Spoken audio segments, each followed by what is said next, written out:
Let me give you what I call a jet tour, okay? So be ready. Chapter 6 starts this overview of the end of days. And it goes from 6 to 19. And very rapidly, we're going to go through what's going to happen. And then I'm going to show you the reason that God tells us this. Chapter 6 starts the judgments. And from the moment of chapter 6, verse 1, through the climactic return of the king in Revelation 19, all we see is a river of God's wrath.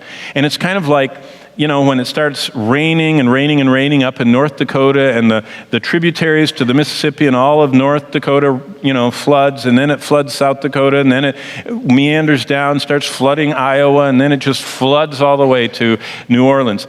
That's kind of like what the book of Revelation is. It just starts in chapter 6, but the river just keeps growing and flooding the earth. So what happens in chapter 6? Well, the Lord begins to unroll 7 seals. And it says in verse 1, when he opened one of the seals. Now, we already encountered this book in chapter 5, and it's a 7-sealed scroll. And people, they go, oh, I wonder what that means. We don't have to wonder what that means.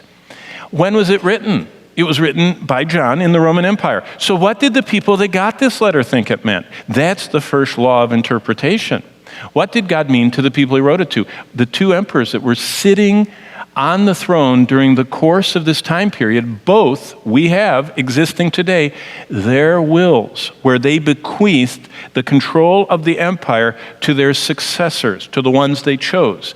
Both of those emperors wrote and declared that for a will or a title deed or a disposition of authority and power to be official, it had to have 7 seals on it.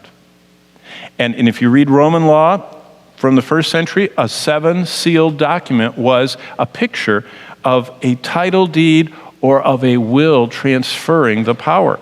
And so what we see is God the Father having this title deed, this transfer, hands it to Jesus Christ. Jesus Christ starts breaking the seals. And that's what chapter 6 is about. And he just breaks 6 of them. By the time we get to the 6th one, look what happens, starting in verse 12. As the Lord begins to unroll the 7 seals, each one breaks open and reveals another event that's going to happen. And by the 6th one in verse 12, we have an earthquake. I mean, and what an earthquake. It's the most descriptive one I've read about. He opened the 6th seal, and behold, there was a great earthquake, and the sun became as black as sackcloth of hair. That's black. The moon became like blood. That's really red. The stars of the heaven fell to the earth like a fig tree drops its late figs. Can you imagine, you're out on a summer night, and all of a sudden one of the kids says, oh, look, a shooting star. And everybody looks, and there isn't anymore. And they all just look, and there's, no more shooting stars. And so you look away. Can you imagine when the whole sky is looking like every one of those stars is falling to the earth, and meteor shower, whatever the Lord is doing here, the people think every star is falling out of the sky. And all of a sudden it says, in the midst of that verse 14, the sky recedes like a scroll. Now, most of us don't have scrolls around home, but my grandmother used to have scrolls covering her windows. And I remember they were these spring-loaded things that came down, and I was always the one that pulled it too far. And, and you're just trying your hardest to put the thing back up, and you're tugging and tugging and tugging, and just when she would come into the room, it would go just like that. That's the picture. See, it says of a scroll receding.